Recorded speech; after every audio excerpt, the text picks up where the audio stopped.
Good morning, students. Myself Pramod Sharma, continuing your English online class. तो जैसा कि reader में हमारे 7 चैप्टर कंप्लीट हो चुके हैं। लेसन नंबर 8 आपके कोर्स का लास्ट चैप्टर है। आपका जो हाफ ईयरली कोर्स है वो उसमें 8 चैप्टर आने हैं आपके एग्जामिनेशन में। तो this is your last chapter. तो इसे आज मैं कंप्लीट करा रहा हूँ। बच्चे ध्यान से पोइम है, इसका जो अर्थ है उसको समझेंगे, फिर इसके जो क्वेश्चन आंसर हैं वो आपको कराए जाएंगे। तो सबसे पहले मैं इस पोइम का जो सेंस है उसे मैं बता रहा हूँ। जो पोइम है वो फॉग है। फॉग माने आप जानते हैं, जैसे सर्दियों के टाइम पर कोहरा जिसे हम देखते हैं जिसमें कुछ भी नहीं दिखाई देता, तो इसको हम फॉग कहते हैं। तो fog means thick cloud like condition of the air which make it impossible to see clearly. आप कोहरे में देखते हैं कि हम कोई भी चीज़ स्पष्ट रूप से नहीं देख सकते। एक बर्फ की चादर जैसी हमारे सामने फैल जाती है और हमें कुछ भी दिखाई नहीं देता। तो उसी स्थिति का वर्णन यहाँ पर पोइट ने किया है। The poet was going home in the fog. तो ऐसी स्थिति में जो पोइट है वो अपने घर की ओर जा रहा था। It was pitch dark due to fog, और यह बिल्कुल घना अंधेरा था। Pitch dark due to fog, fog के कारण घना अंधेरा था। He lost the way to his house, और ऐसी स्थिति में वह अपने घर का रास्ता भूल जाता है। Street lights look like stars, और जो सड़कों पर रोशनी थी, जो सड़क पर स्ट्रीट लाइट लगी हुई थी, उनके जो बल्ब थे वो स्टार्स की तरह से दिख रहे थे। इन द मीन टाइम, और जल्दी ही a man passed by him, और इसी समय एक व्यक्ति उसके पास से गुजरा। He asked him the way, उसने पोइट ने उस व्यक्ति से अपने घर का रास्ता पूछा। He was a blind man, वो एक ब्लाइंड मैन था, अंधा व्यक्ति था। Showed me the way to my house, और उस अंधे व्यक्ति ने मुझे मेरे घर तक पहुंचाया। तो ऐसी स्थिति थी उसमें पोइट ने इस कोहरे में। तो इसको पोइट ने पैराग्राफ्स के माध्यम से दिखाया है। I saw the fog grow thick, मैंने कोहरे को घना होते हुए देखा। Which soon made blind my cane, cane कहते हैं यहाँ पर नॉलेज को, सेंस को। तो जिसने मेरे सेंस को सून मेड ब्लाइंड माई कैन, मैं कुछ भी सोच समझ नहीं पा रहा था। It made tall man of boys, और इस कोहरे में जो लंबे लंबे आदमी थे वो तो बच्चों की तरह दिख रहे थे। And gates of tall man, और यहाँ पर जो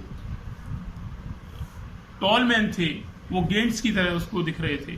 तो यहाँ पर उसे थोड़ा जो चीज़ों के आकार को लेकर जो प्रश्न था वो उसके दिमाग में उसका उल्टा हो गया था। इट क्लस्ड माई थ्रोट, सर्दी की वजह से कवि का जो गला था वो पूरी तरह से भर गया था। आई कफ्ड, मैंने, और मुझे खांसी भी हुई। Nothing was in my head, मेरे सोचने समझने की क्षमता जा चुकी थी।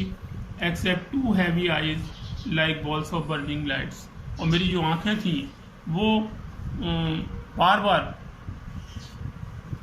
2 बर्निंग लेड देखने का प्रयास कर रही थी अपने रास्ते को, कि किसी तरह से मुझे अपना रास्ता घर जाने का नजर आए। तो हम देखते हैं कि जब हम किसी चीज़ को देखते हैं और जब हमें दिखाई नहीं पड़ती तो हम आंखों को अपनी बार बार कॉन्सेंट्रेट करते हैं उस चीज़ पर कि शायद हमें ये दिख जाए। तो ऐसा ही कवि की स्थिति थी यहाँ पर कि बार बार अपनी आंखें फाड़कर वो अपने रास्ते को देखना चाहता था। And when it grew so black, और जब ये धीरे धीरे और बढ़ गया तो वहाँ पर और अंधकार हो गया। That I could know no place, और मुझे ऐसे में कोई भी स्थान वहाँ नहीं दिख रहा था। I lost all judgement then, और मेरे जो विचारने की क्षमता थी वो भी खत्म हो चुकी थी। और डिस्टेंस ऑफ स्पेस, कितनी दूरी पर कोई चीज़ है, कितनी जगह में कोई चीज़ है, ये सारी जो जजमेंट की क्षमताएं थी मेरी वो खत्म हो गई थी। The street lamps and the lights, सड़क पर जो लैंप और लाइट लगी हुई थी। अपॉन द हॉल्टेड कार्स, जो वहाँ कारें थी रुकी हुई थी, उनके ऊपर जो लैंप और लाइट लगी हुई थी, could either be on earth और बी द हेवनली स्टार्स, वो ऐसी प्रतीत हो रही थी जैसे कि आकाश में तारे चमक रहे हों। ए man passed by me close, एक आदमी मेरे निकट से गुजरा। I asked my way, he sad, तो यहाँ पर राइटर कहता है मैंने उससे अपने घर का रास्ता पूछा कि मुझे किस दिशा में जाना चाहिए। तो उस व्यक्ति ने, ही सैड, उसने कहा कम फॉलो मी माई फ्रेंड, मेरे पीछे आओ, माई फ्रेंड, मेरे मित्र, मेरे पीछे आओ।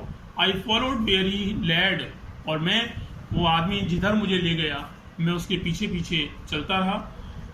ही wrapped the stones in front, उसके हाथ में एक स्टिक लगी हुई थी। Trust me, he said, and come, उसके हाथ में एक स्टिक लगी हुई थी और उसने सड़क पर जैसे एक अंधा व्यक्ति चीज़ों को टटोलते हुए अपनी स्टिक से आगे बढ़ता है, उसी तरह से वो आदमी अपनी स्टिक से पत्थरों को, ऊंचे नीचे स्थानों को अपनी स्टिक से टटोल रहा था।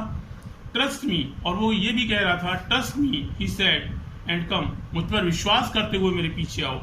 I followed like a child, और मैं ऐसी दशा में एक बच्चे की तरह से उसके पीछे चलने लगा। ए blind man led me home, और इस तरह से मैं अपने घर पहुंच पाया। तो एक अंधे व्यक्ति ने मुझे मेरे घर का रास्ता बताया। तो ये एक पोइट के मन में एक असमंजस का भाव था कि, और बार बार वो यही सोच रहा था कि मेरे पास अपनी शक्ति थी देखने की, लेकिन मैं नहीं देख पा रहा था, और ऐसी दशा में जो व्यक्ति नहीं देख सकता था उसने मेरी मदद की और उसने मुझे रास्ता दिखाया। तो यही इस पोइम का सेंस है। तो मैसेज इससे दिया गया है, फॉग अपीयर्स इन विंटर, जो कोहरा है वो सर्दियों में आता है, and it makes the things invisible, ये चीज़ों को क्या कर देता है, इनविजिबल कर देता है। इनविजिबल माने जिससे दिखाई देना बंद हो जाता है। तो आज ये पोइम का मैंने आपको पूरा मीनिंग आपको समझाया। कल आपको इसके क्वेश्चन आंसर सेंड की जाएंगे, समझाने के बाद सेंड की जाएंगे। तो बच्चे सिंसियरली इस पोइम को दोबारा से सुनेंगे, समझने का प्रयास करेंगे, इसके वर्ड मीनिंग को आप याद करेंगे, कॉपियों में आप वर्ड मीनिंग लिखेंगे और कल इसके क्वेश्चन आंसर के लिए वेट करेंगे। That's all today, have a nice day.